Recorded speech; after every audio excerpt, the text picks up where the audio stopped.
Hi friends, welcome to wisdom wise channel. ఈరోజు మనం discuss చేసుకునే టాపిక్ వచ్చేసి ఇంగ్లీష్లో టెన్సెస్ గురించి. ఓకేనా? Tense definition is tense means time. It is a form of a verb which tells the time of an action or an event. అంటే tense అనగా కాలం అని అర్థము. ఇది క్రియ యొక్క రూపం. అంటే క్రియ యొక్క రూపాన్ని తెలియజేసే దానిని టెన్స్ అని అంటాము. ఓకేనా? There are mainly 3 tenses in English. అంటే ఇంగ్లీష్లో ముఖ్యంగా 3 టెన్సెస్ ఉంటాయి. అందులో ఫస్ట్ వన్ వచ్చేసి present tense, past tense, future tense.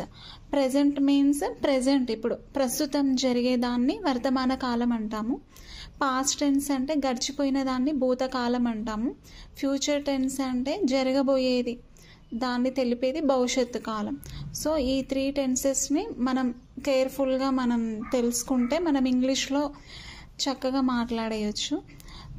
ఈ 3 టెన్స్కి 4 సబ్ టెన్సెస్ ఉంటాయి. అంటే టోటల్గా 12 టెన్సెస్. ప్రతి టెన్స్లో 4 సబ్ టెన్సెస్. సో ఇవి కూడా తెలుసుకోవాలి. First one present tense. అందులో simple present tense, present continuous tense, present perfect tense, present perfect continuous tense. అలాగే పాస్ట్ టెన్స్లో కూడా simple past tense, past continuous tense, past perfect tense, past perfect continuous tense. Finally future tense. Simple future tense, future continuous tense, future perfect tense, future perfect continuous tense.